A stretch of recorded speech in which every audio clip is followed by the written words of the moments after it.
Ladies and gentlemen, we are live. Shout out and salute to you all, and welcome to the Cosmic Countdown. I'm just my 2 cents. I'm joined here with my friend and co host, Aaron the Dog, and we are counting down our top 100 favorite movies of all time. I will waste no further time yakking. Aaron, how are you, my friend? Good to see you as always. Yeah, good to see you, man. Getting ready for a horror trivia match tomorrow, so I just got finished watching the '90s classic slasher, Doctor Giggles. Are you familiar with Doctor Giggles? I feel like I remember the box. I've Yeah, never seen it though. Larry Drake Yes. stars in it, throwing every single medical pun existing in one movie because they were like, we're not going to get another one. It was pretty terrible, but my opponent picked 90s slashers. So here we are. So it can't always be good movies that I talk about. This one was a terrible movie, honestly, but worth getting high to if you have nothing better to do and it's on Tubi. Nice, dude. I like that styly sometimes. Yeah, there's better ones, but it's okay. I mean, I don't know why I expected more than I got from it, but yeah, no. Dude, It was all managing expectations has been something that I really need to work on. Like myself, I've done it a lot recently, and there was one movie in particular I think I'm talking about that I just like my expectations were just like why are you expecting this? Because I feel like it kept me from enjoying it as much as I might have. So yeah, no, it probably did. I don't yeah, I think that movie was pretty great too. The Killer is what yeah, we're we're talking talking. about The Killer, if y'all don't know. So I and let me know. I'll go ahead and ask you while we're on air if this is something that you want to do in the future, like a movie that we're both interested in and we both see. If you want to do like a quick review beforehand, if it's something that you want to do, I would be down for something like that. Yeah, definitely. This movie in particular made me think of that. So I thought I'd run it by you. But yeah, no, I Yeah, think expectations are killer. They can yeah, very. it's Hey, nice when they come through, but it also, when they don't, it can make a movie that maybe was better than you realized seem a little worse. Yeah, I'm gonna watch it again. I think that's fair, and I think that I'm being a little too hard on it because it just Fincher and Fassbender like. So there was nothing that I can be like really that like it sucked. Like it wasn't bad. It really wasn't. Like nothing that Fincher does is bad. I'm gonna rewatch it with a little bit more of an open mind. Yeah. And then last week, I saw the new It's a Wonderful Knife, and that was terrible. So, and I went in for some reason with high expectations about it. No, that movie is not even worth watching. And I don't say that very often. But yeah, that movie was god awful. Nice. Well, thank you for that, and I will, dude. I'm gonna take your word for it and just avoid it. So you saved me a little time with that one. Yeah, it was bullshit. It really was like the Pandaverse like come to life. But this week I've once again not learned, and I got high expectations because Eli Roth has a new slasher coming out, Ooh, and your boy likes Eli Roth. I like some trash. I'm not gonna lie. he Uh, good. He good. and he's not bad when he's good. He's pretty bad when he's bad. But even his bad stuff, I don't mind. Besides Knock Knock, Knock Knock's terrible. Knock knock. But Green Inferno, I can deal with it. Yeah, no, it was fun. I like Green Inferno. It was a fun one. Hostel 2. And yeah, Oh, the yeah. new one, Thanksgiving, coming out this weekend. So yeah, He looking did. He forward. did Cabin Fever, right? Yeah, he did the first Cabin Fever, The not the first one, remake. right? Yeah, which was the same movie but just worse. But yeah, man, always good. We're in the second quarter officially of the Cosmic Countdown. Yeah. And yeah, I'm pretty pumped for that, man. This has been great so far.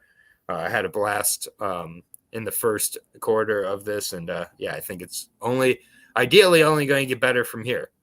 That's But what it'll I'm be thinking too, interesting how man. many times I second guess myself, and I'm like, oh, this movie. Maybe I said a movie earlier that should have been higher here, but it's all good. Well, hey, no, we're kind of on the same frequency with that because there was a movie that was gonna be in my five this week. I watched it and I was like, Ashley Schaefer, this is gonna be way higher, dude. So, yeah, that one got bumped and I moved one down for this week. But yeah, like you said, dude, I think it's only gonna get better. So we're like you said, we're in the top three quarters, boys. So yeah, join us, won't you? This is the Cosmic Countdown, and let me just kind of remind everyone and kind of clarify. At least I was thinking about this. That this is a judgment-free zone, and what I was thinking was that like this is what I think that it means to me. It's not that we're always going to agree. So it's not like we can't think that a movie is like good or like, well, Aaron and I are going to bust each other's balls too about some of these movies. And like, so that's not what I mean. What I mean is I don't want anybody that watches this stream to feel like they are going to be judged for their opinion on whatever movie. If you think that a movie that's on my list fucking sucks, tell me, dude. Please, it's your opinion, and I want you to feel judged for it. So that's what I mean by it. Aaron and I are going to have different lists, and so I guess every now and then we're going to have one we agree on, but that's kind of what I mean, man. So just feel free, however you feel about these movies. If you love them, if you hate them, please feel free to let us know, and just enjoy the show, man. Yep, absolutely. All right, well, dude, without further ado, let's do the damn thing. All right. So my number 75 to begin quarter number 2 of the Cosmic Countdown. We're sticking in the 80s. I was in 1980 for our final movie last week, 9 to 5. And this one is from my birth year of 1989. And I don't know how else to describe this movie other than I think it's one of the best coming-of-age high school movies ever to exist. And it gets some love, but not enough, in my opinion. It's extremely dark, deals with school shootings at some point in the movie, has an incredible performance by Mr. Christian Slater, who's basically doing his best Jeff Nicholson impression. It is Heathers. 1989's Heathers. This movie is insane. I saw it maybe a year or two ago, and I kind of thought I knew what I was getting into with it. I had no idea. Incredibly dark, and like just maybe has gotten only darker as time's gone on. It's just really, really great dialogue, great themes of kind of teenage angst. Has some great commentary as well added into it. Mineral water will forever be gay to me after this movie. Yeah, it is just like I just loved it. I love that it took place in Ohio as well because I'm from Michigan originally, and I got to be honest, it was pretty accurate of how I feel about a lot of what high school kind of was about looking back at it. And I think the fact that it's 34 years old now and it's maybe more relevant now than when it came out is just really, really impressive. It's basically about a bunch of rejects going around and killing the popular kids from high school. A movie that came out last year or earlier this year that probably kind of reminds me of in the vein of it, but not at all the same execution, would be Bottoms, which I highly recommend. Bottoms, really funny movie. But Winona Ryder, Christian Slater, Shannon Doherty lead the way here. And yeah, I love this movie, man. It took me completely off guard when I saw it by a director who, has some decent movies in his filmography. He did Airheads, which I really, really like. 40 Days and 40 Nights, which is not a bad romantic comedy with Josh Hartnett, and then a bunch of shit. But yeah, this is by far his best work. He also did My Giant with George Mirasan, which I find really funny.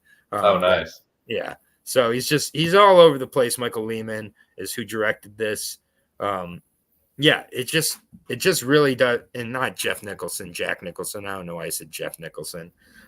Just realized that. But yeah, JD, who was played by Christian Slater, originated the We Live in a Society basically as well, which I thought was really funny. Basically the We Live in a Society guy. And yeah, it's just insanely dark. Like it does not let up on it for any points in the movie. It's like a dark Mean Girls. I don't know what else I can really say. If you haven't seen this, I would highly recommend checking it out. Unfortunately, there was a show that was supposed to come out, and of course they canceled it after like a school shooting happened. Yeah, this movie just couldn't be made today, and that's I think exactly why so many older movies end up hitting harder than movies coming out today, because they just didn't give a fuck back then. But like they did give a fuck about making a good movie, and this is a really good movie. And one I highly recommend people revisit if they haven't seen it since they were younger, because I do think it hits harder as the further you get out of high school and everything. So yeah. Heathers. Nice, dude. I need to give Heathers a proper watch. I've seen the end of it a couple times, like where it's been on TV, and I've just caught the end of it. And I know like the lick it up, baby, lick it. Like I remember that, but like I couldn't tell you another like quote other than that. So I need to give it like a proper like watch other than just hit like a scene here or there. Yeah, it's very quotable. Yeah, it's pretty funny as well. So yeah. Dude, dark with a capital D from what I saw. But yeah, like for the subject matter, like, yeah, very, very topical, very timely. And yeah, probably hit a little bit different, huh? No. Yeah, it really does. Yeah, it does. And just to respond to Owen here, shout out to Ireland, but talk to me. Yeah, Talk to me was brutal. There's been some good horror this year, and Talk to Me is not my favorite horror of this year, actually. So, but it's definitely up there. Another really good horror, if you're looking for a good horror watch, Owen, check out Birth/Rebirth. That's like a really cool ethical nightmare horror movie, basically in the vein of Frankenstein. So if you're looking for another one, Owen, Rebirth, up there as well as a few other ones for me. And I count Beau's Afraid as a horror movie. So yeah, I gotta tell you guys, I watched Killer and I got up for it after the beginning and got up. Yeah, I mean, Zach, fair enough. I mean, The Killer is not a viscerally satisfying movie. It's much more methodical. It's much more of a cerebral type of movie for sure. And it's just not one that's going to satisfy you as much as kind of intent. Like if you're into 70s types of character studies, I think that you're going to like this one a little bit more. If that's not your taste, which is totally fair, it's not going to hit as hard. I'll say this. Zach, what's up, Zach? I actually agree with you, and I did not think The Killer was bad, but I was disappointed because I was expecting a game changer. I think I was a little bit of a victim of the trailer being really awesome, and also my expectations being too high. I gave The Killer is a 7.5 out of 10 right now as it stands for me. I'm gonna rewatch it though with an open it's like mind. How good of a director does he have to be to get a 7.5 out of 10 be disappointing though? Like that's just how good he is. Exactly. It's like I can only shit on it so much, and I, like I said, I'm gonna manage my own expectations this time. There were some things that I really liked about it, but I'd put it right in like the Panic Room realm. Yeah, that's fair. Like my biggest gripe was that I could predict what was going to happen. Like I could predict what was going to happen. Like it was good, but not great. So I'm going to watch it again, and just like not without the fucking crazy expectations. Yeah, exactly. Expectations high, makes it hard for sure. But yeah, no, another movie in the vein of The Killer that is not on my list because it's not an English speaking movie is La Samurai. From the 60s, I believe. Mm-hmm. That movie definitely a huge influence on The Killer. It's a French new wave movie, but yeah, I highly recommend it. Yeah, I've heard of La Samurai. I need to watch it. So a lot of people don't like this movie. I really like it. And it's not exactly like The Killer, but it's a slower moving one, and it like. Some of it is predictable, but it was like I like it. The American, have you seen that with George Clooney? Yeah, this is better than The American to me. I like The American more for some reason. Because maybe like I don't know. There's something about that movie that I enjoy. But like so I can handle that kind of movie. I like a slower pace, like cerebral thriller. And I'm gonna watch it again and see what's up. So Yeah. And also, just a little note. Honestly, my last 75 movies I've rated on Letterboxd, and they're all rated 5 stars. So, there's going to be a very slight difference from 75 to 1 for me personally. There is obviously the final ones that are my favorites, but like honestly, these are all 5-star movies in my opinion, including Heathers. nice. Well, what up, Jackie boy? You old magic honeybee. You old tall white big show. You. Jack took some time off of the BK stream. Thank you so much for making time for us. What the fuck was that? That's what even is that? I don't know why I clicked on it either, but yeah. Cut the rat's nest off your head. Yeah, no, I just had to support some Jewish entertainment. Well, if nothing else, that's well. Yeah. Anyways, yeah, our opinions are our own on this. No, BK is something else. Yeah, I couldn't click off it though, so that says something about me as well. Like I couldn't help myself. I went in there and talked a little shit. I think it was like 3 comments worth, but yeah. And then he claimed it wasn't you. He's like, "That's not the real 2 cents." I know it was you. I could tell.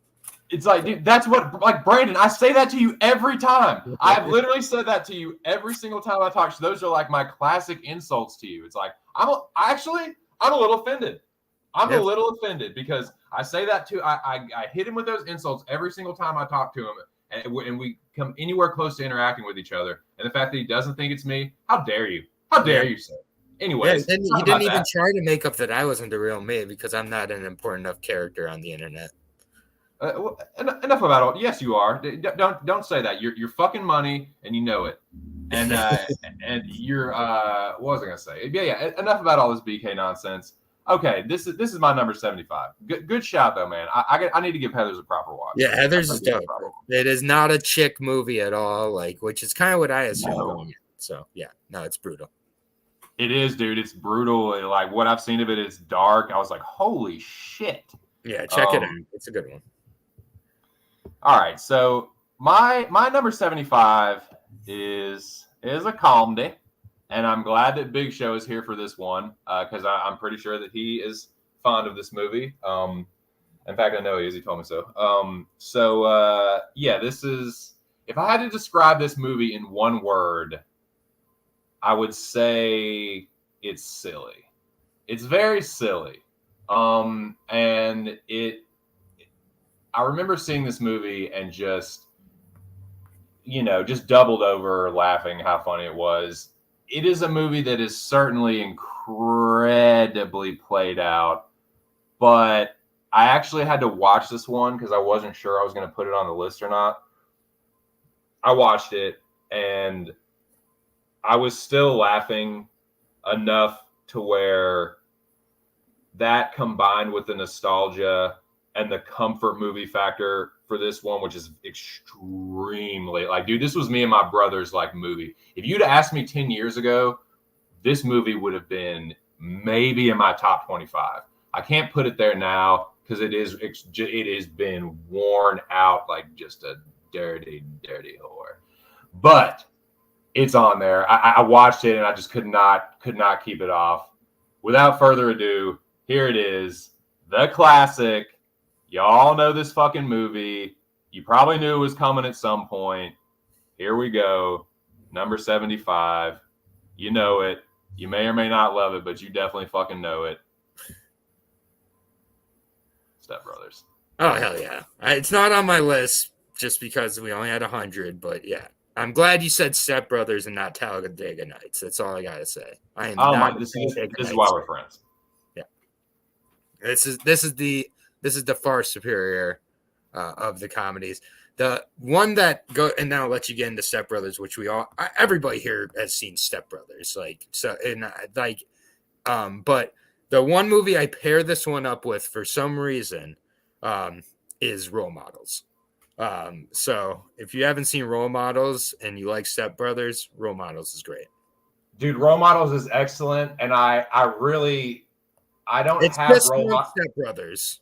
I don't have Role Models on my list, but like I was the past couple weeks, it was supposed to be on the list. It was one of the late executions. It was another one of those honorable mentions that didn't get mentioned. And then like 2 weeks into this, I was like, "Fuck, man, maybe I should have Role Models," because like the old lady loves it, and we do just laugh our asses off to it every time we watch it.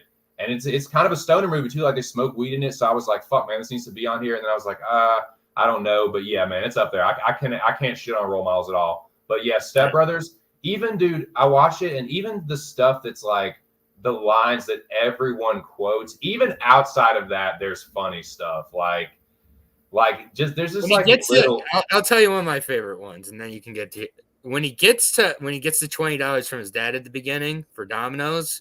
He's like, "What if I want wings?" Like that spoke to me on a gut. Oh, dude, and he puts his hand up like he's like that'll help his voice carry. That's not enough. It's not enough. As a fat kid who used to get Domino's all the time and really like their wings for some reason, I know their wings are like spongy and soft, but for fucking some reason, I love Domino's fucking wings. Like I could eat 40 of them in any setting. I just felt very good about hearing that. And Noah is fucking insane in his ranking, but that's fine. Noah can stick around. Owen Young, the man, bringing up Lahane also, which is another great French movie. So Owen can stay. Yeah, dude, I couldn't leave this off. It's just like it doesn't even have a plot. Like, what is the plot to this movie? It's just they have to like get jobs to grow up. It's John C. Reilly and Will Ferrell playing two 12-year-olds. And this movie really hits for me because I did have, not unofficially, like legally, but I did have a stepbrother. And some of the stuff about like how you act like with a dude that you don't know and you're like 12, 13, it's like some of that shit really is accurate as fuck. And like it's an absurd movie, but like, dude, it is so fucking funny. Like, fuck you, Brennan. It's like, I know you touched my drum set, and I want to hear that dirty little mouth admit it. I swear to shit. Like, it's so good, dude. Yeah, no, it's just every single scene has something to laugh at in it. Did you touch my drum set? The fart ketchup moment. Fart smell like ketchup. Yeah, this is just a great movie. I know Cops doesn't start till 4. Yeah. And just like the singing scene, like it still like lives forever on the internet, yet it hasn't been ruined somehow. Dude, I'll tell you one of the characters that I really love is Derek Huff. He is such a good douchebag. He's like, guys, don't get mad at Dale for ruining the story and possibly the evening. Yeah. Like, what was I talking about? Yeah. God damn it, Dale. Mary Steenburgen as well, just great in this. Just like both parents are great. Yeah, no, this is an incredible. You don't know anyone named Johnny Hopkins. It was Johnny Hopkins and Sloan Kettering, and they were blazing that shit up every day. Yeah, man. Classic. Yeah, Derek Huff is one of my favorite like side characters. Of course, I'm blanking now. Oh my God. I would be remiss if I did not mention, I don't know what it is about this dude, but almost every side role or bit role he has, he fucking knocks it out of the park. Horatio Sands as the lead singer of Uptown Girl, that part just tickles me to death, dude. Play something from The Stranger. Like, what did I just say, man? We don't play that, all right? Let's keep it in the late 80s. Let's keep it fun.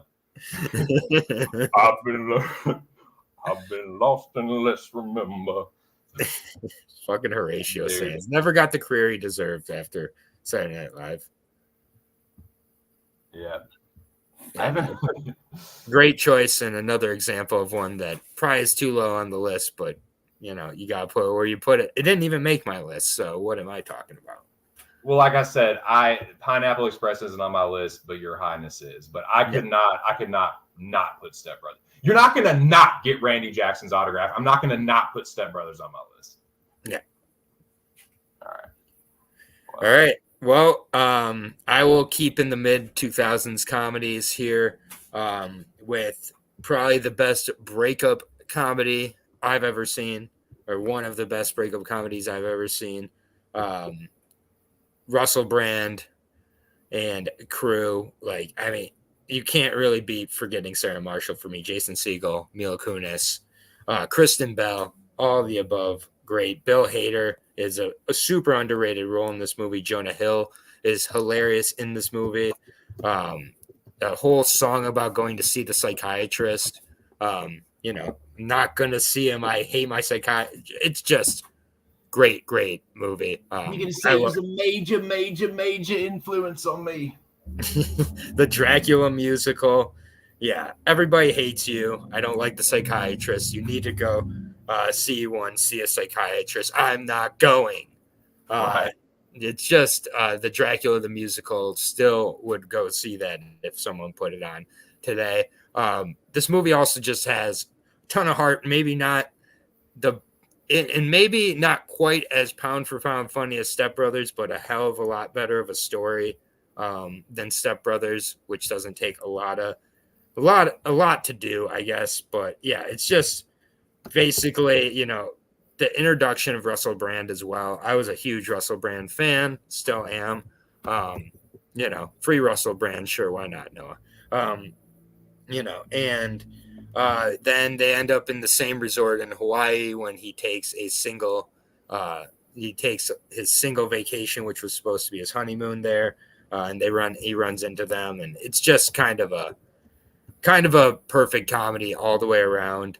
Bill Hader, super underrated in this movie, like I said as well. I feel like a lot of people forget that he was in this movie. And just overall, it has just one of the most stacked casts for a comedy in this era of movies. I prefer it massively to like a 40-Year-Old Virgin. To me, I don't know about that, but I know. I do like Forgetting Sarah Marshall for sure. Yeah, I would rate it over it for me. And the musical kind of numbers in the movie has probably the most comedic male nudity ever in a movie as well. So I'll give Jason Segel all the credit there. Just a really good movie. This, director has done a few good comedies as well. Give him the Greek, he also did, and you can definitely see similarities. He did Neighbors as well. Jason Segel, but this is the origination of that same character that he kept playing from here on out. So, yeah. And it just, I get it.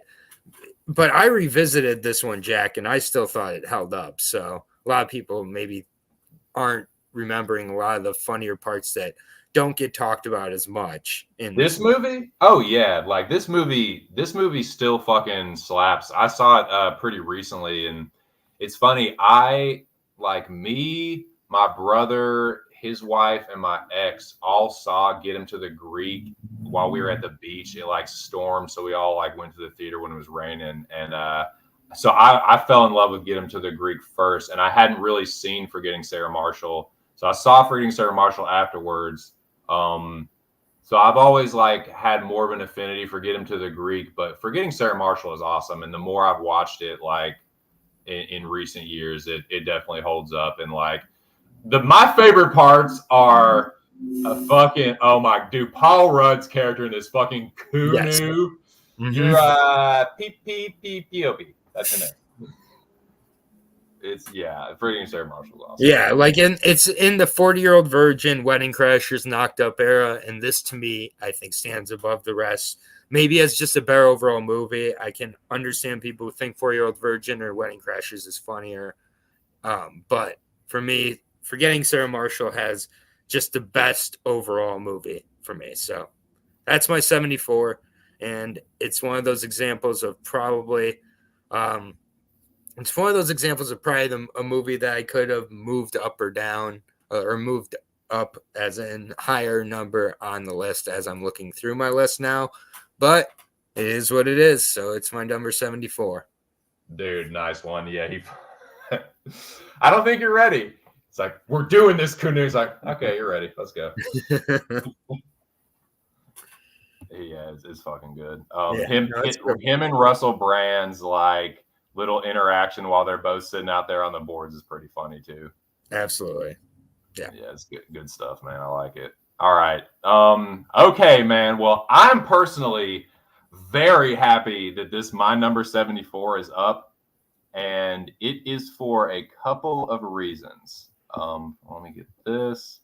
Shout out to the 7 people in the building. We had 8. That might be tied for the most people that we've had in here at one point. So nice. Big shout out and salute to all y'all. Smash the like button, subscribe if you haven't.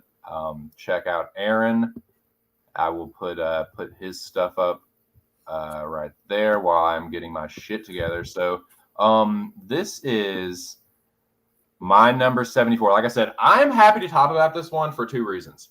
One, when Aaron finds out what it is, I know he's going to be happy because I can finally stop giving him a hard time about this. And 2, I am going to be happy because I will no longer have to listen to any more of y'all's godforsaken Indiana Jones slander. Okay? After this, it's going to be over. This is the last one. This is the last time we're going to talk about it. This is the last Indiana Jones movie on my list. It is Crystal Skull. The best one, The Last Crusade. Probably my second favorite one to Crystal Skull. This is for me. I saw, this was the first Indiana Jones movie that I saw, and it was like one of the only movies that we had at my dad's house when we would go see him. And it was like this one, Back to the Future, and just like a few more. So I watched this movie like continuously. And I think at my mom's place, we had it like recorded on a VHS. So I watched this one way more than I did the other ones. But having watched them all more in recent years, it still holds up the best, dude. I watched it today. What I like the most about this one, it's like it has all the other good shit about the Indiana Jones movies before. But this one, I think, is just way more charming, and it's kind of not fair with Sean Connery, but it's way funnier, too. Like, this movie is hilarious, dude. Like, there's lots of, like, little things that are just, like, really funny. Like, the stamp at the library where it's, like, stamp, boom, as he's, like, fucking chipping away at the floor. Like, he's bragging to the kids about, like, X never, ever marks a spot. And then it's like, how does he find the tomb? It's like X marks the spot. It's just like, there's lots of little things that Spielberg put in here that just makes it like a charming, dude, rarely is the third one the best one, but I think to me, it's the best one. I haven't seen Crystal Skull. I kind of like boycotted it for some reason. I don't know. I was just like, I got this thing. They didn't need to make another one after Last Crusade. I was just like, I was being a Last Crusadist, but dude, this one still hits the hardest. Him and Sean Connery's chemistry in this is so good. Connery is such a ball buster as Dr. Henry Jones. Like through the whole movie, dude. Like they're on the fucking bike, the tandem bike. He jams the fucking like flagpole into the Nazis' like bike, and that part's awesome too, by the way. But then like he's all proud of himself, like smiling, like wasn't that awesome, Dad? And Sean Connery's just like mean mugging him, like pull the fucking bike over. It's great, man. They're like on the fucking blimp, and he's like, we don't talk about anything. He's like, all right, what do you want to talk about? And he's just like staring at him, just like bug eye. This movie fucking slaps. It's the best Indiana Jones movie to me. It's my favorite. So there it is. The torture's over. This is the last one on my list. Last Crusade. It fucking rocks. Yeah, I mean, maybe at some point I'll give these movies another shot. It won't be anytime soon. So you know, Indiana Jones wasn't for me when I watched them. Yeah, but I can respect them, but I don't like them personally. So, but I get it. Of the original 3, this would be my favorite probably. So, but that doesn't say too much. Good man. Fair enough. It won't It won't affect our friendship. I promise you. All right. All right. So, but that's the last Indiana Jones. I won't torture y'all any longer. Yeah, But a lot of yeah. Temple of Doom love in the chat.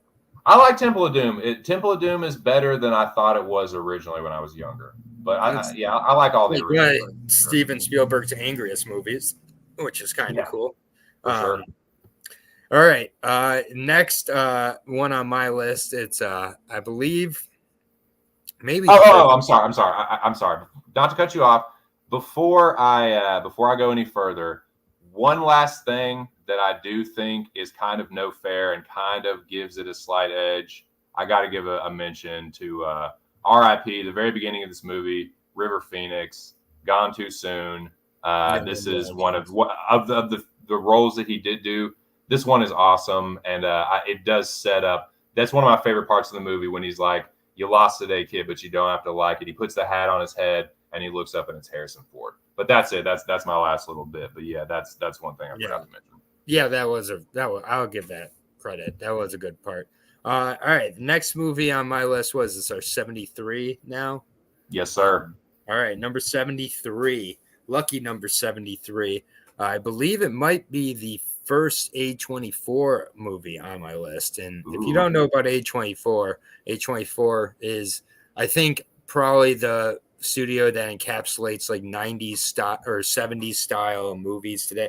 Beau is Afraid also A24, actually. So maybe my second on the list here.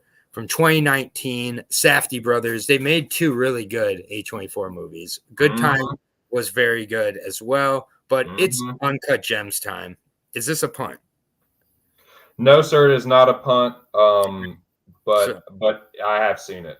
Uncut Gems. I love this movie. I love Adam Sandler. There is a lot of Adam Sandler on my list, and people who say that he can't act haven't seen several movies that are going to appear on my list. And this, I think, might be his best performance in his career, though. Playing as Howard, who's a New York City jeweler, Howard has a hell of a bad gambling habit.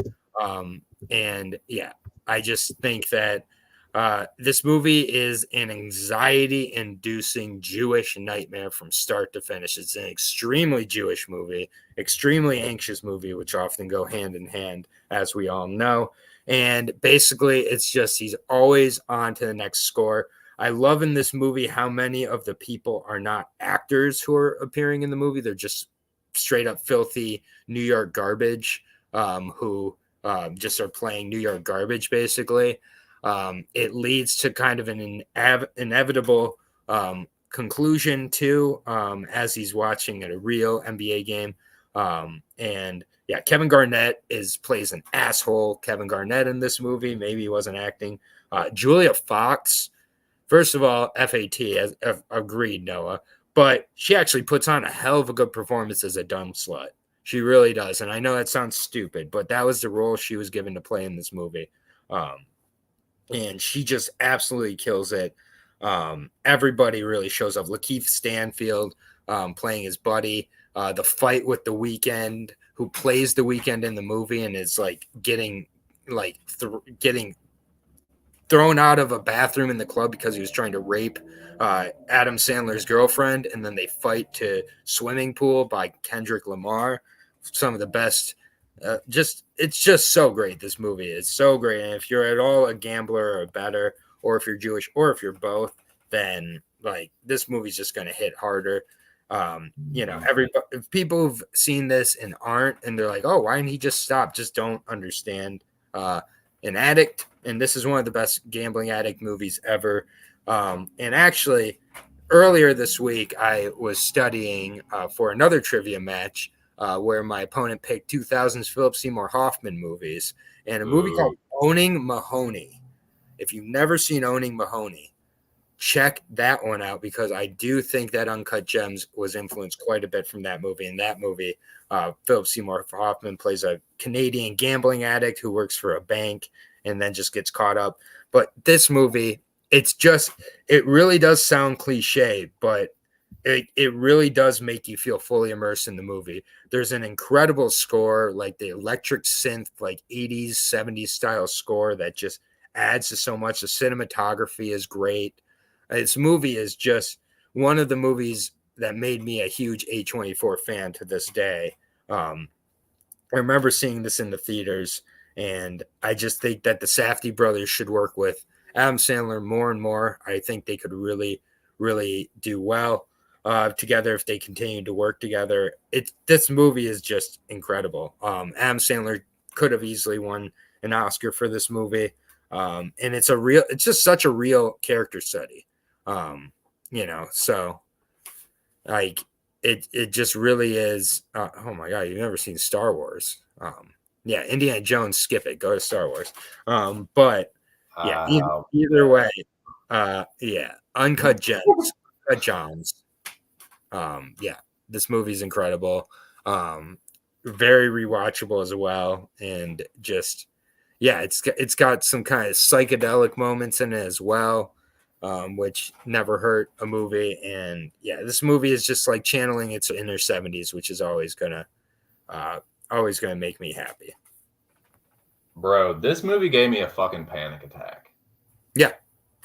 Like, it is the Safdie brothers know how to fucking direct anxiety. They know anxiety like few directors do.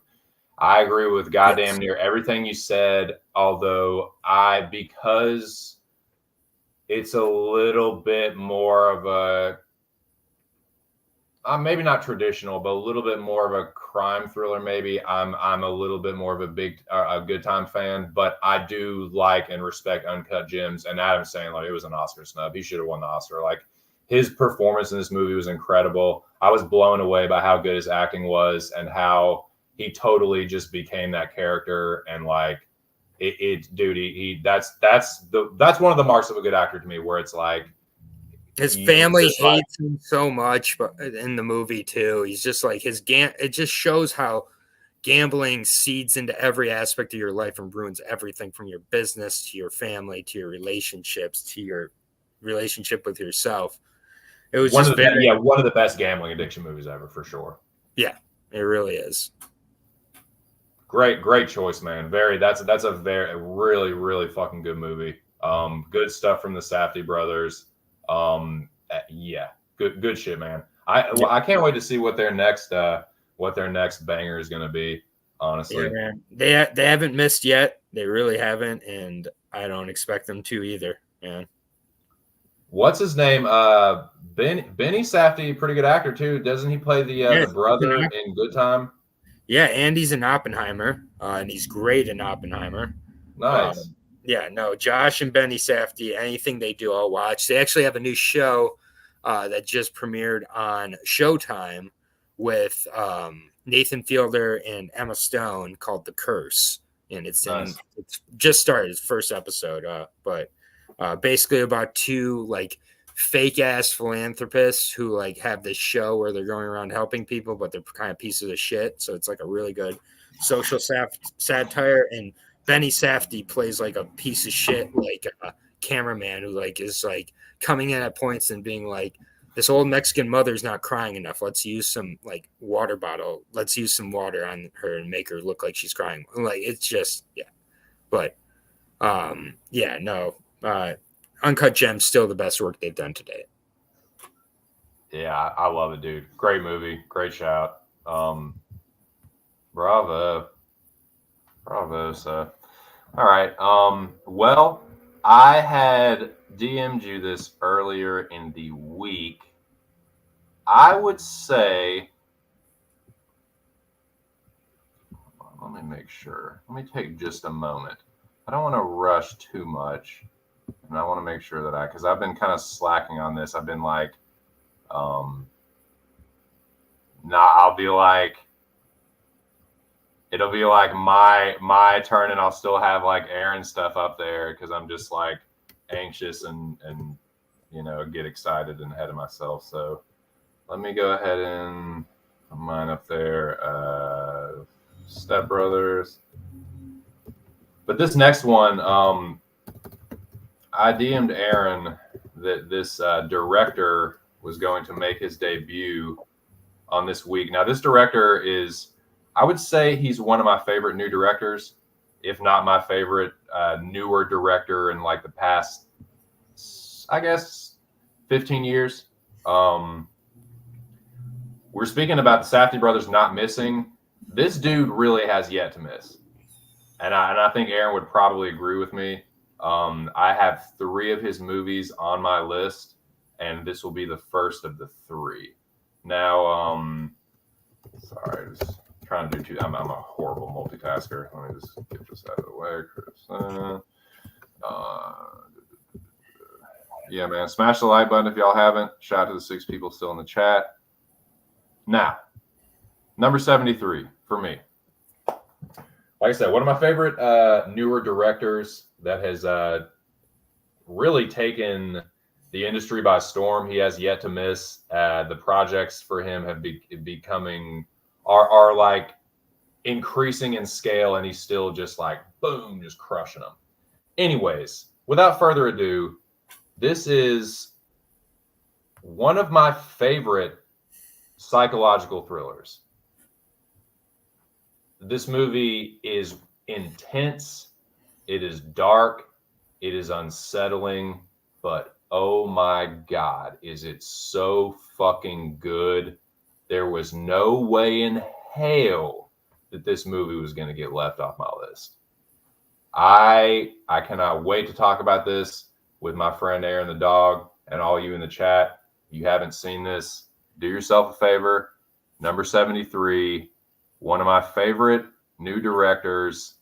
This is the debut of Denis Villeneuve, and this is the 2013 psychological thriller Prisoners. Well, it's debut on this list. It's not his debut movie, but it is the debut on this list. On this list, yeah. No, definitely not his debut movie, but yeah. It's the debut for our show. Let me check real quick because this might be a punt. And if it isn't, then I did forget to include this movie on my list. It is a punt. So we're not talking about Prisoners today. Punt! We're not talking about Prisoners for several weeks. Well,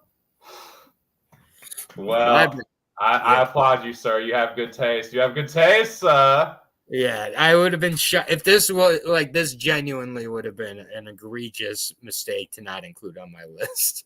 So we are punting with like more than one Oscar snub. I will say that too. But we can talk about that. We will talk about it sometime, maybe in 2024, because that's how far up on my list it is. Woo! Man, so, well done. Good stuff. I was a little worried. I was like, God, I hope he likes this. Please like it.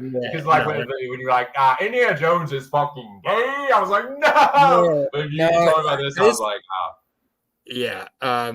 Prisoners, you can increase that bet. Probably no, I'll be honest, because Prisoners. Yes. Okay, well let me edit this banner, and I will put the asterisks. Yep.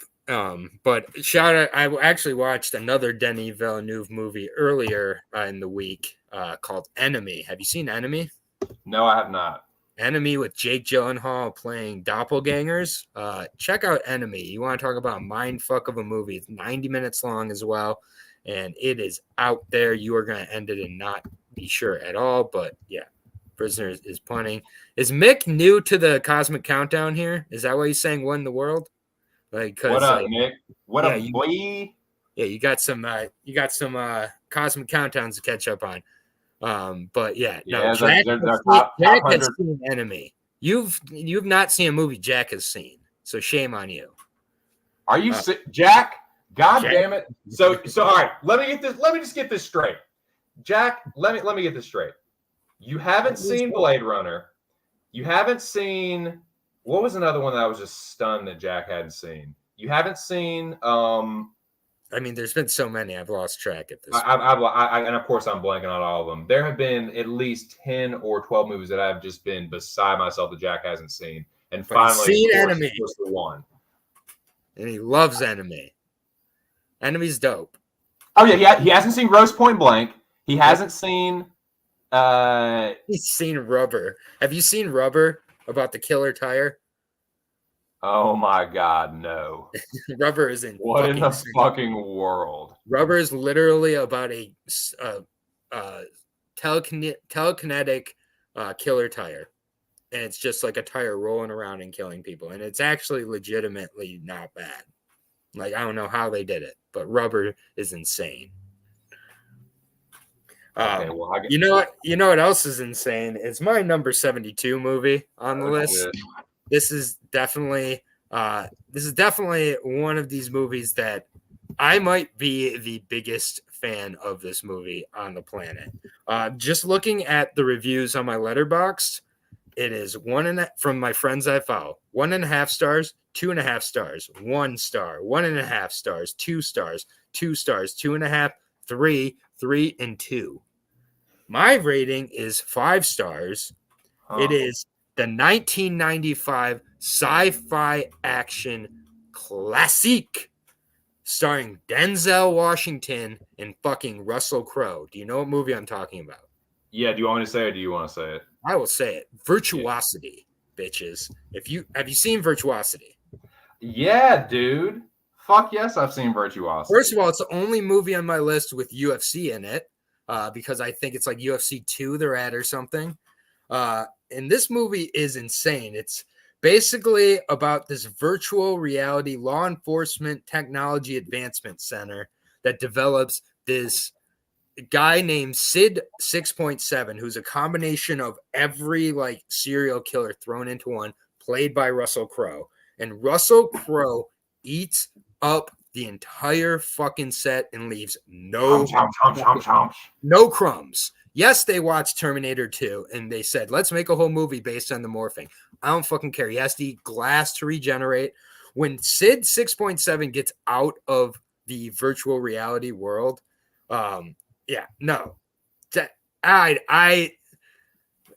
it's incredible. Virtuosity is not is a throwaway. No, it is not. This Virtuosity. No, it is underrated as a motherfucker. Yeah, man. People will like hate on it, but I'll be like, did you have fun? Did you enjoy it? Were you entertained? Are you not entertained? Like the whole movie is absolutely bad shit. It's Denzel trying to make up for fucking up a hostage negotiation that he ends up having to go to jail for. The fact that this movie is 2 years after his Malcolm X portrayal, God bless you, Denzel. God fucking bless you. Yeah, a movie people did not get at the time at all, man. This movie's fucking intense, dude. I'm remembering right now, and I'm gonna watch it again, dude. This movie's fucking intense. When he first gets out, yeah, when he first gets out of the virtual world by tricking the fucking nerd who just wanted to fuck that like horror, that he switches like he gets one of the other people at the virtual reality center to switch the glass bulbs that bring these people into the real world. And so this guy thinks he's bringing out this like blonde slut, and it's Sid 6.7, and he murders him. And like Russell Crowe, this is before Russell Crowe was anybody, and you could just see the fucking skill in Russell Crowe. It's like it's almost, it's like as fun or more fun than like a Face Off, but does not get that love for some reason, man. And dude, like there's just so many classic scenes in this. Fucking Sid 6.7 throws a guy into the octagon when he gets in a fight with him at the UFC. So, like, what more can you want? Like, what more can you need? This movie is phenomenal. There's an ode to Saturday Night Fever in it. Once Sid 6.7 sees this like purple suit on this dude, and he's like, I love that suit. Puts on the suit and starts walking to, you can't tell by the way I use my walk. Like, and it's just a cat and mouse game between Denzel Washington and Russell Crowe and whoever the fuck else decides to show up in this movie. Dude, he is a menacing villain, like a psychopath with a smile. He is great, man. You said it, like chewing up the scenery. Yeah, this is an underrated movie. I'm gonna watch this one. Yeah, man. And like, I just can't believe like that no one else seems to love this movie like I do. Seeing 1 star for this movie is just like, go have some fun with a fucking movie, man. No. This movie is awesome. It is 90s sci-fi action, almost to its finest. William Forsythe also in the movie and plays a great asshole. Like from what I remember, bro, it is no less than a 7 for me. No less than a 7. This movie's awesome, and just like every 5 minutes, fucking Russell Crowe's yelling, Parker, Parker. Like he just Dude, 90s. he's menacing as fuck, man. He's torturing the dude, and he's like this at the time. Well, at the time too, I remember seeing this and being like, "Holy shit!" Because it's like what, like mid to late '90s. So 95. yeah, so like at the time, dude, it wasn't nothing but like I T2 love and this maybe movie. a couple other movies that were on like a Exactly. level like this, where it's like a fucking futuristic like killer that's like you can't do shit about, and he's just stalking you and fucking with you. Like it was pretty. I remember thinking like at the time, I was like, "Whoa, this movie's crazy, dude." I loved it's one of my most watched movies as a kid. Like seriously. And I still can go rewatch it as an adult and enjoy it. But as a kid, like it genuinely like freaked me out. There's some like great points where like Carter has to or Parker, played by Denzel, has to kind of learn from his mistakes, and like he's like trying not to kill a girl on the train, and then Sid 6.7 don't give a fuck.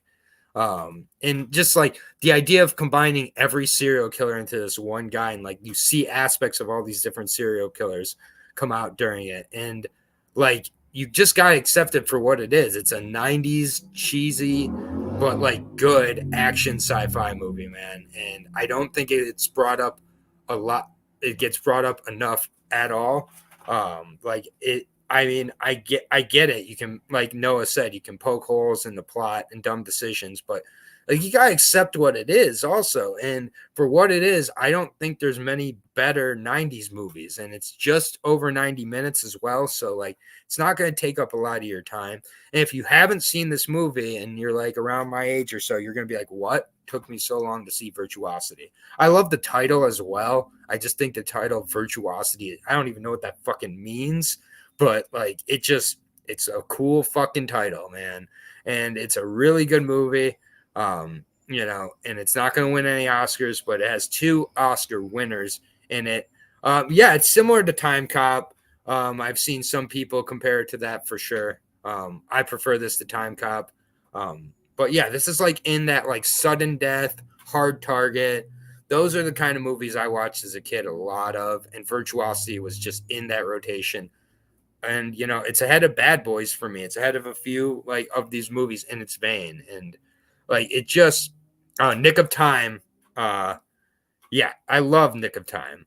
Also, and Nick of Time does not suck. But it's okay. Like we don't have to agree on everything. I love Nick of Time with Johnny Depp though, and Christopher Walken.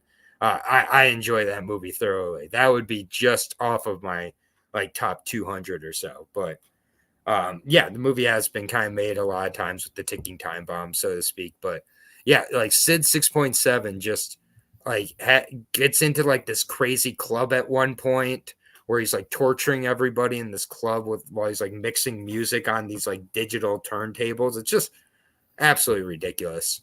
But yeah. Good shit, man. Yeah, dude. Nice deep cut, my brother. That's some good shit, dude. This is always one that I bring up because I don't feel like a lot of people have seen it because they just kind of assumed it was going to be or had never heard of it, but I really dig it. Yeah, and it's like another reason why I think it might get overlooked is like kind of fell victim to like the star power of its leads, where it's like they have these catalogs where they're known for these like crazy good roles, and this one kind of like slipped through the cracks a little bit, and people be like, yeah, it's like this isn't like 2 or 3 years after Malcolm X for Denzel. It's after Glory, it's after Malcolm X, and like Russell Crowe really wasn't on the map like that. You know what I mean? So like, different back then too. He's like a blonde, like clear, like face. Yeah, it's crazy. Like, just stick it on. If you can find it, stick it on. You're gonna enjoy it. You can probably find a copy of it on YouTube. Honestly, like it's one of those types of movies. It wouldn't surprise me if it's on YouTube. Yeah, this movie is a lot of fun. That's what I remember being too. Like kind of like intense and fun. Yeah, no, and it definitely watched Terminator 2 and decided we're going to make a whole movie kind of echoing that, and that's perfectly fine with me because Terminator 2 we won't be talking about for a while. Yeah, we will be talking about that well into 2024. Yeah, and if you're talking Jean-Claude Van Damme double movies, what you know about Double Team with him and Dennis Rodman? Oh yeah, that's the one, dude. Double Impact might be one, but Double Team and Sudden Death, those two are better. Bro, okay. I'm glad you brought that up. Put a pin in this. We need to do a Jean-Claude Van Damme like episode one time. I'd be happy to do that. You know, sometime later on this Target, year. Sudden Death, those are two of my movies I was raised on. Yeah, dude. So I wouldn't mind doing that, or like just like a shitty martial arts movie episode or something. Yep, something like that. Absolutely, I'm down. Fuck yeah. Well, shout out to the 6 people in the building. What up, Mick? I see you. Well, dude, this next one for me is one that when I first saw it, dude, it really fucking blew me away. And it's not a movie that I watch all the time because of the subject matter and like not necessarily the subject matter. I shouldn't say that. It's like it is there are parts of it are like a little heavier, so it's not something that I can just throw on all the time. But I put it on my list and I got to it this week and I watched it along with all the other ones on my list this week. And I was like, before I watched it, I was like, fuck, man, I'm hoping this one holds up because like I had it so high in my mind and I hadn't seen it in a little while. And it's like, it's not that old. Movie came out in the late 2000s.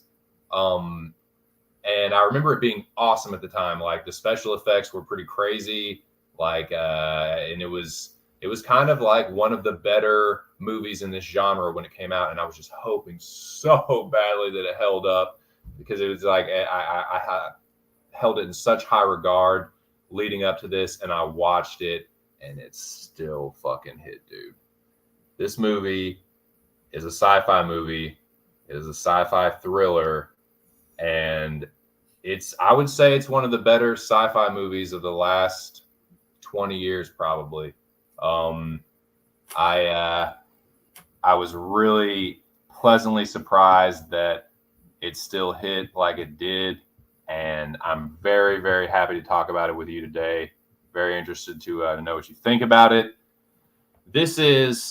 I consider this to be a modern sci-fi classic. I'll go that far. I know there's some bold words, but I'll stand on those words, and I'm going to talk about it right now. Number 72 for me is, I'm pretty sure it's this director's debut, but it is Neil Blomkamp's District 9.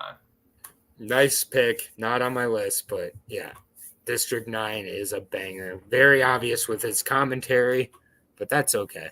That's my biggest critique with the movie is it's like very clear with what it's trying to say, but that's not always a bad thing. But yeah, this is a modern day sci-fi classic. I agree. So I agree. And that's probably, yeah, it's like, it's pretty ham-fisted with like, yes, this is a metaphor for discrimination and apartheid and what Yes. fill in the blank. Right.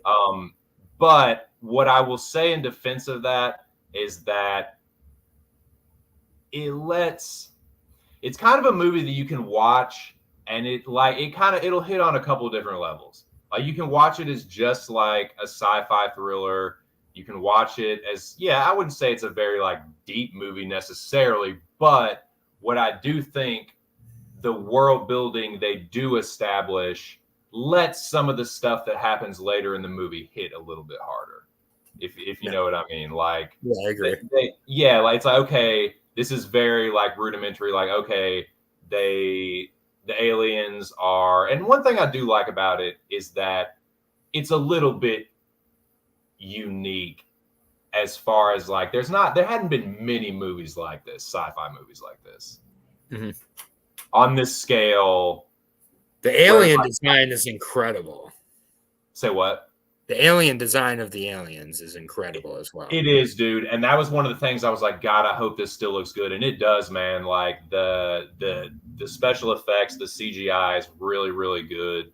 And one thing I will give Blomkamp or however you pronounce his name credit for is like the different styles of directing or the different kinds of like, I guess, cameras he uses or the shots. It goes from kind of like documentary footage when they're going through the camp and doing all the relocation and bullshit to like standard like whatever like tracking shots and stuff. But it's well shot and pretty tightly directed, and like there's some like shaky camera stuff, but it does kind of do a good job of like putting you in kind of like taking you along the journey with Vicus, who's like, you know, the central, you know, the protagonist and really what the story kind of like revolves around. Yeah, I would not be surprised if a sequel to this happened with how Blomkamp's movies since then have done, frankly. Because still when a new Blomkamp movie comes out, it says by the director of District 9. Still says that to this day. Like, he's never hit those heights again. And I do think they could return to this at any point if like Netflix or one of those streaming services gave them $100 million. Because I feel like this movie didn't have a huge budget to it, and it made the most of it because of that. So, like District 9, I think had like half the budget that Chappie had, for example. And Chappie was fine, but it was not. District 9 and Elysium was terrible. See, I actually like Elysium more than a lot of people, but I think it gets fairly compared to District 9. Like, I think a lot of people were kind of expecting District 9, and it's like I like Elysium for what it is, but it's definitely objectively not nearly as good. Yeah, it's not District 9, but definitely not. This movie, like it, one of the things that I like that it does that I do kind of appreciate, and one of the more emotional things is like. And it is obvious, but the mutation, the like him turning into the spoiler, turning into the prawn, and like it's like okay, like now you see how it is, and like it makes the bond between him and Christopher, and like it just adds to the emotional impact of what happens in the finale. You know what I mean? Like it's like okay, it's like. It's a little bit straightforward, but it's like I think it helps build or helps the character development. Yeah, no, I can't disagree with this being on the list. Charlito as Murdoch was not his peak. That is false. That is cap. I like 18, but no, he was a 18 was fun.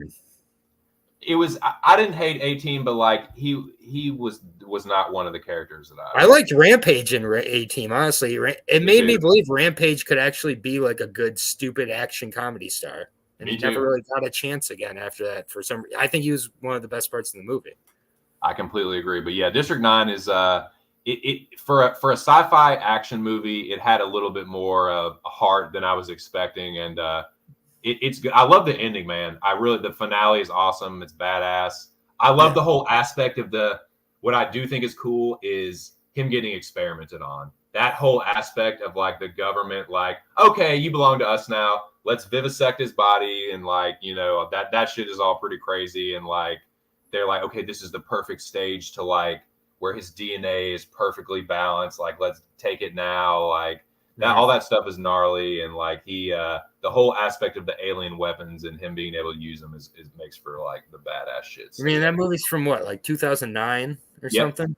Yeah, and still 14 years later, if they had a sequel come out, people would be pumped for it. I think more so than when it first came out. Almost like he should probably just do a sequel for that and stop doing like Need for Speed movies or whatever.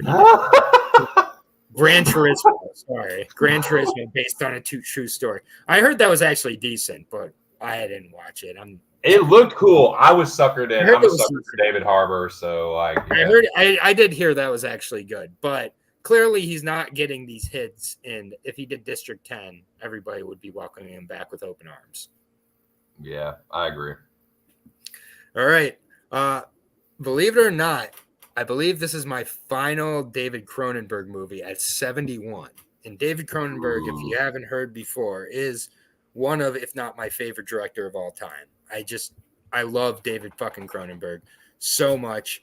And this one to me is him at his best. And so often people are like, oh, he's the body horror guy. I mean, this movie does deal with body horror in a way, but it's much more in a cerebral way. And you want to talk about Oscar snubs. there's never been an Oscar snub like Jeremy Irons, who played twins and Beverly and Elliot, twin gynecologists in Dead Ringers. Have you seen Dead Ringers? No, I have not. Yeah, well, shame on you. That is your homework for this week. And everybody else needs to see Dead Ringers. This movie is so fucked up, man, in so many ways. So again, they play like brilliant gynecologists, but only one of them is in the spotlight, and that's Elliot. Elliot and Beverly are the two twins, both played by Jeremy Irons, putting on the performance of a lifetime. This is the biggest Oscar snub in Oscar history for me. And so Elliot would often have affairs with his patients, and then after he got bored with them, he would end up passing him off to Beverly, and wouldn't tell them that it wasn't him. They didn't know because Beverly would stay in the background. It's from 1988, so yeah, it's 35 years old. And yeah, this movie is, I think, the best David Cronenberg ever. And it's why I truly love David Cronenberg. It's his mind that really gets to me, that really fucks me up with movies like The Fly, movies like Videodrome.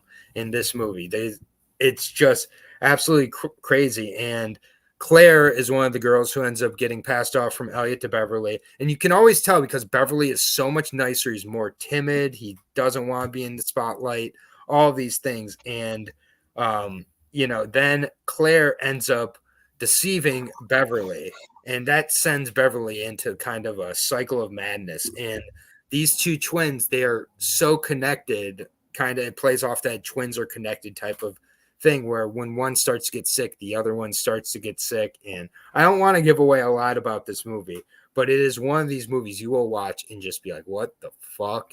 And it's not like, oh, he's sawing off her fucking pussy. Like, oh, that's crazy. It is in like such it's in such a more like cerebral type of way. It's basically at one point, like, because they're so into their work, they're like, there should be an inner beauty contest where it's about who has the most beautiful inside of their bodies type of thing. And it's just, it really is why I love him. It's not the gore, it's his mind that I'm truly here for. And yeah, it's just, yeah, Jack, you need to see this one. If you love David Cronenberg, I think this is him at his best. It is one you got to watch with your fucking phone up, phone down. You have to pay attention. You have to think. Nothing is spoon fed for you. It's gotten better and better for me on every watch. And again, Jeremy Irons' performance absolutely robbed of an Oscar. Robbed. And I don't really fucking care about the Oscars that much, but when it's wrong, it's wrong. This movie is just insane. Like, just, yeah, I don't want to give away a lot, but if you like Jeremy Irons and you haven't seen this movie, yeah, and it's like, honestly, it's quite a reserved look into how codependency can take someone. It's definitely a thinker. And if anything, my only criticism would be it's a little too tame. So yeah, like if anything, but it doesn't have to be over the top. It would have been interesting to see at the same point, but I think the way it is, it's just fucking perfect. Yeah, I love this movie. And yeah, it really, really does, work for me. It's a psychological horror through and through. And it's just the perfect amount of weird without going off the rails with it, which, is again, something that normally would be a criticism, but yeah, it's got tons of great imagery, amazing foreshadowing, and an ending that hits it out of the park. I was going to say, does it have like a crazy, like what the fuck, hair on the back of your neck standing up kind of? Yeah, yes, I absolutely think it does. Yeah. And it's just, it's just deeply unsettling without having to show you things to make you unsettled. It's unsettling in what it deals with. And yeah. And just Jeremy Irons, I can't stress enough how great Jeremy Irons' performance is in this. He wasn't even nominated.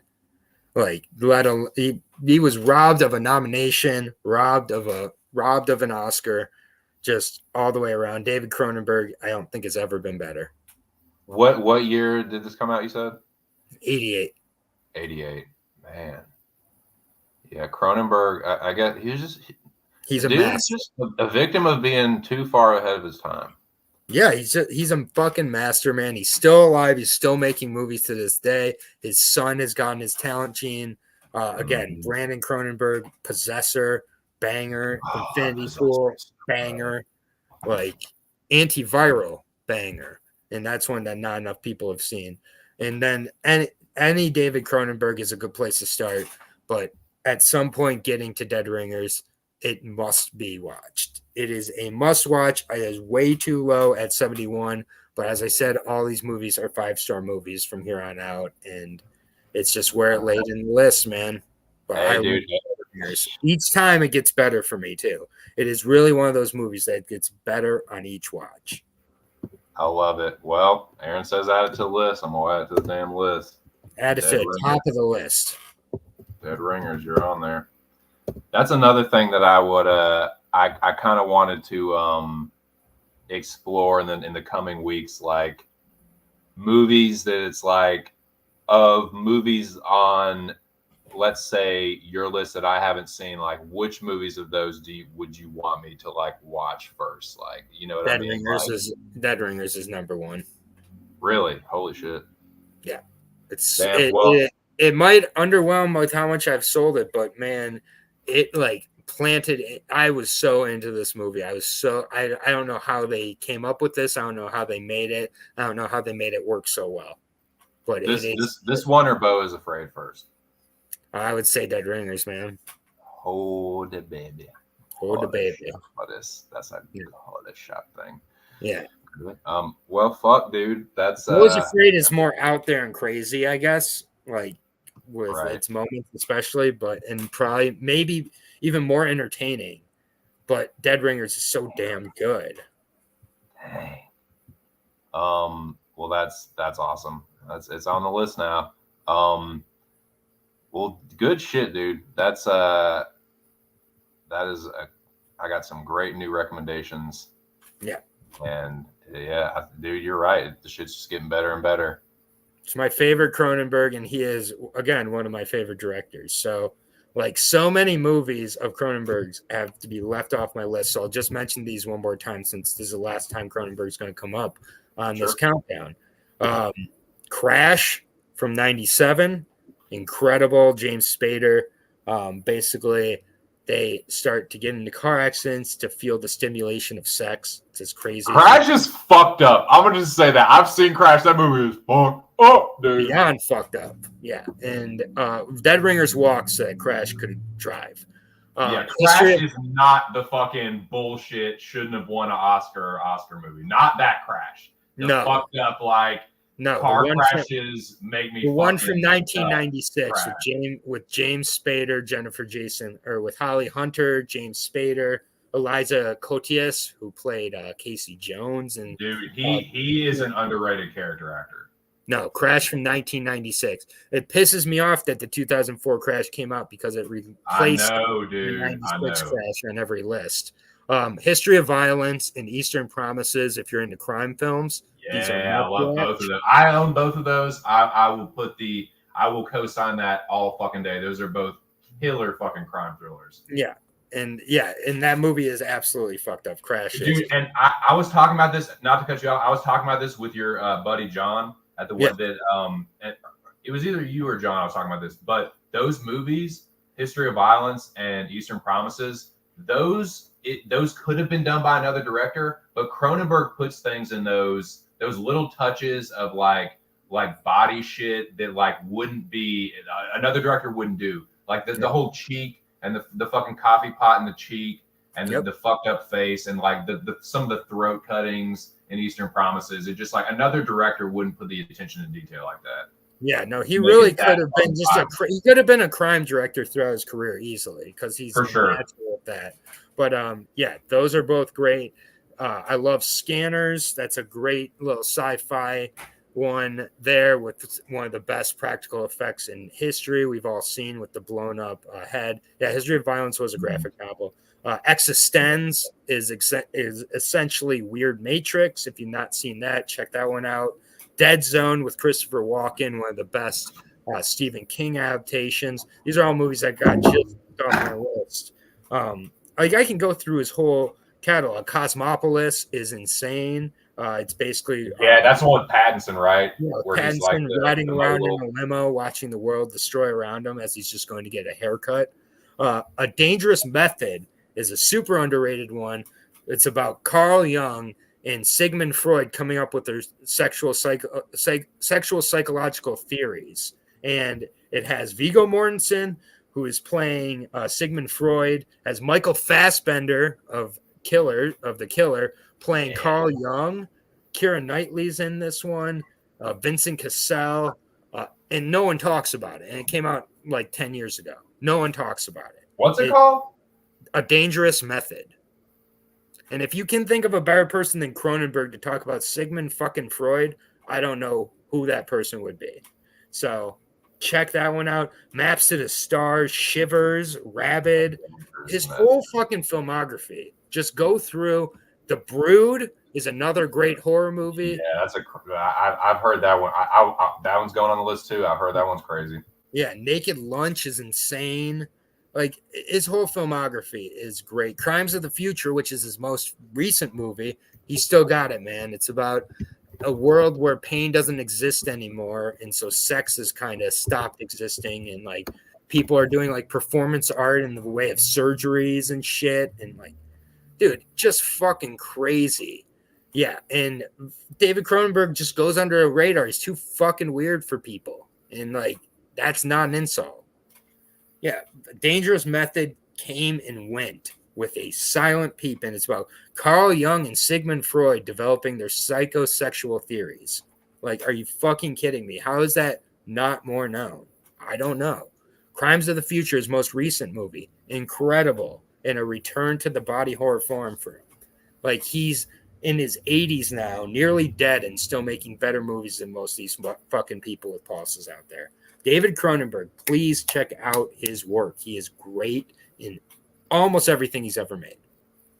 Yeah, he's one of the finest things to ever come out of Canada, for sure. Yeah, and just a badass director. And he had a cameo in Jason X. Just saying. So, like, what more further accolades do you need? Yeah, what more do you need? But yeah. The final time we're going to be talking about him, it feels so wrong to be in the 70s, but you know, it is what it is.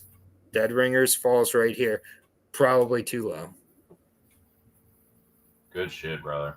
I love it. Another one that's another thing I'm really enjoying about this is getting like great recommendations from someone who's seen some movies I highly respect. So Or the baby. Yeah. And again, Crash is fucked up. Yeah. Beyond fucked up. Super like, dude, like, car crashes make me bust. Let's fucking Jesus Christ. And it was and he wrote Crash after he got in a car accident. He wrote that from like his fucking hospital bed. To be a fly on the wall during his Lord, to be the fly on the wall. The fly, get it? He'll be here all week. Well, he'll be here for the rest of this episode anyway. But yeah, man, and we'll be back next week. Well, it's looking like Thursday is going to be the time for everyone to chat. Yeah. All right, what's your final one for this week, my friend? Here we go. All right, so let me make sure I didn't accidentally get excited and put it in there, get ahead of myself. No, okay, all right, here we go. Number 71 for me. This one, I was having a little trouble slotting it between this one and Prisoners in District 9. Ultimately, what let me settle on this being the final one for this week is some of the relatability, and I'll explain what I mean a little bit more. But this movie is badass. Some aspects of it are very relatable. It features some very well-known actors, but it's some of their better performances, respectively. these are dudes that have huge catalogs, and their performances in this movie really stand out. And the director himself is someone that's like, people know who he is. He's directed some very famous movies, but he is someone that I think even yet and still doesn't quite get talked about enough. This is probably my favorite movie by him. So without any further cryptic talking, I'm going to drop my number 71. I watched it last night. This movie fucking rocks. This is a gangster movie, and a movie starring a dude that, like, I'm gonna go ahead and say he's playing against type in this one, but he knocks it out of the park. This movie is fucking cold-blooded, and it's fucking awesome. Ladies and gentlemen, number 71, the Sam Mendes directed, Tom Hanks, Paul Newman starring, Road to Perdition. Another graphic novel, not on my list, but I love this movie. I fucking love this movie, man.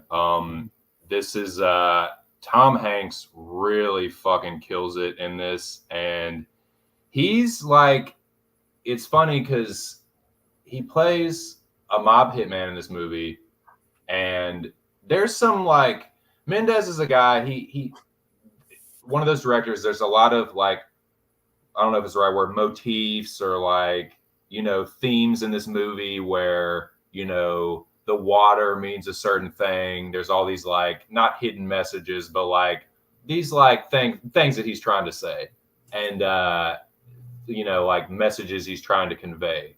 But even if you don't look at it in that kind of way, it's just a fucking badass movie about a guy getting revenge against something tragic that happens to him.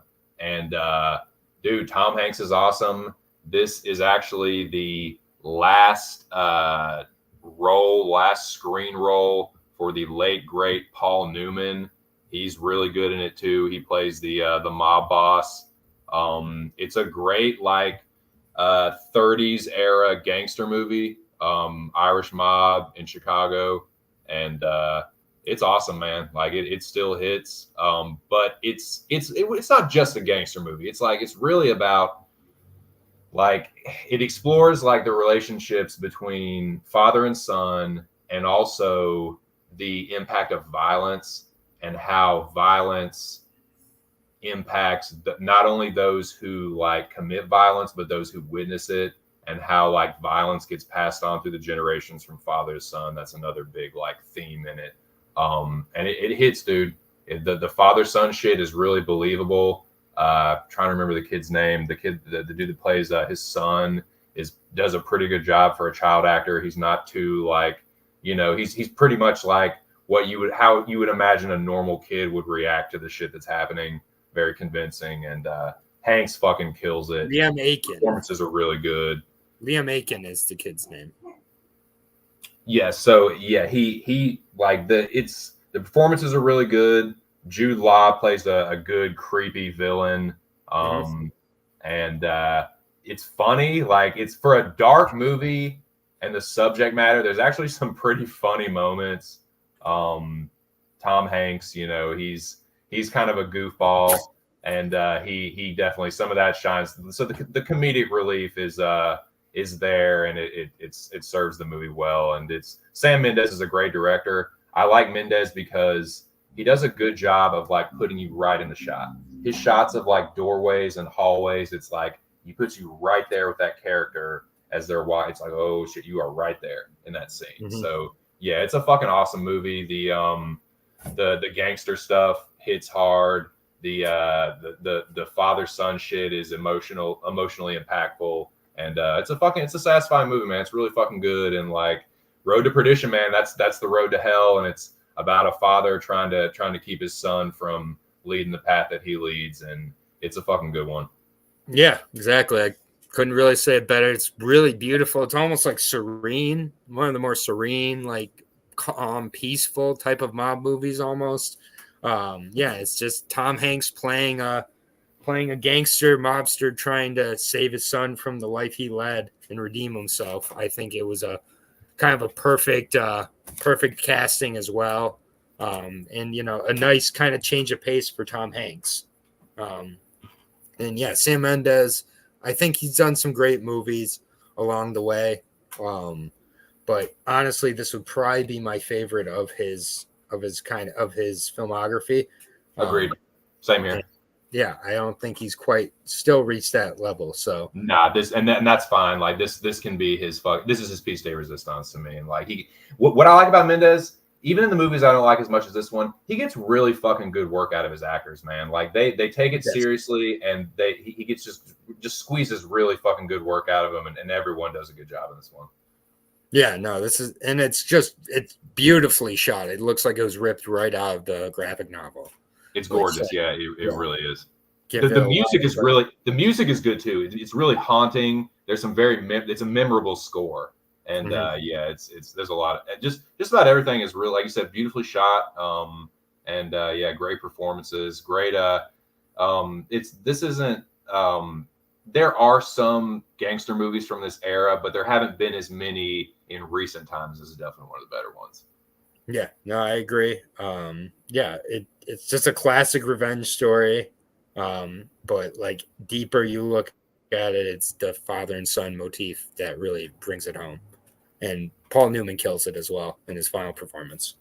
Yeah, and it's for him too, because Daniel Craig plays such a slimy motherfucker, dude. One of Daniel Craig's first performances where I was like, man, who is this guy? I didn't know he would end up being Bond at the time, but I was like, whoa, dude, this guy is like a fucking scumbag. And it's like that's Paul Newman's son in the movie, so like that whole dynamic kind of drives the plot forward, and it's like that's a whole different struggle. And this is a movie about fathers and sons, and the impact of violence, and trying to find some redemption before it's too late. Yep. And I agree completely. And I think this is a great movie to put on the list. Didn't quite make mine, but again, I loved it when I saw it. Yeah, it rocks, man. It still hits pretty good. But yeah, fuck yeah. This was a great episode, if I do say so myself. Absolutely. Always is, and only will get better, man. So thank you to everybody in the chat for coming along with us as I continue my absence from the MMA scene, which, I'll make a return to in 2024. So appreciate you having me on. Always a great man. If you need to go, that is perfectly fine. If you have a few minutes or have any recommendations or anything off the top of your head, that was one thing, and I probably should have talked to you about this ahead of time. I wouldn't mind, at the end of some of these episodes, like if you have any movies that you've been thinking about or any just general talk, hit the people with it. I am always going to be watching movies. I'll always have recommendations. So this week, I had the pleasure of doing a rewatch of all of John Carpenter's horror movies with my wife, and had a great time with so many. First of all, revisiting The Thing. I know that it's been beaten to death, but goddamn, The Thing is fucking perfect. That movie is so goddamn good. It's insane. And it's starting to get colder out. Check out The Thing. Owning Mahoney, which I already mentioned, but Philip Seymour Hoffman playing a banker who starts to use money from the bank to fund his gambling habits. It's like a more depressing, somber version of Uncut Gems, essentially. In the Mouth of Madness, another John Carpenter classic. Honestly, the whole Apocalypse trilogy, as he called it, In the Mouth of Madness, is great, as well as Prince of Darkness. The Prince of Darkness, I feel like, is just not mentioned enough, but that movie is fucking crazy. I believe that Carpenter was actually studying. Hey, Chico! I believe that Carpenter was studying quantum physics when he wrote Prince of Darkness, and there's a bunch of quantum physics, and like it's just so out there. There's no way it could have worked worked at the time.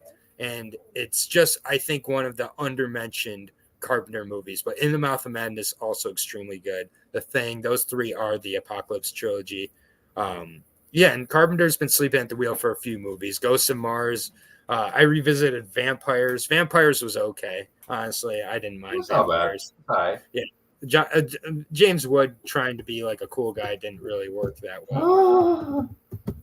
But it is what it is. And then New Nightmare. If you've not seen New Nightmare, this was the meta horror movie before Scream that Wes Craven did. And I think in a lot of ways it's almost better than Scream. Scream is an all-time classic, so I'm not going to poo-poo on it too much here. But New Nightmare, Friday the 13th, his send-off for the Friday the 13th franchise, Wes Craven send-off, really, really great as well. So those would be my 5, just a handful of recommendations there. Nice, dude. Nice. And I know I know you had a big day, so I definitely don't want to keep you. But yeah, if this is something you'd be down for, just I feel like it'd be a nice little segment to like close out the shows and give the people. I mean, I know. Hey man, if any of these movies that y'all haven't seen, these are obviously like movies that Aaron and I would recommend to you. So yeah, I think most of them are objectively fucking like pretty good. Yeah, and the one that I didn't know about until this week was Owning Mahoney, which again, so good. I can't stress that enough. Like Philip Seymour Hoffman never put on a bad performance, and this is just such a depressing gambling addict story that is based on a true story also. So really cool movie there. And I don't recommend Dr. Giggles. Yeah, man.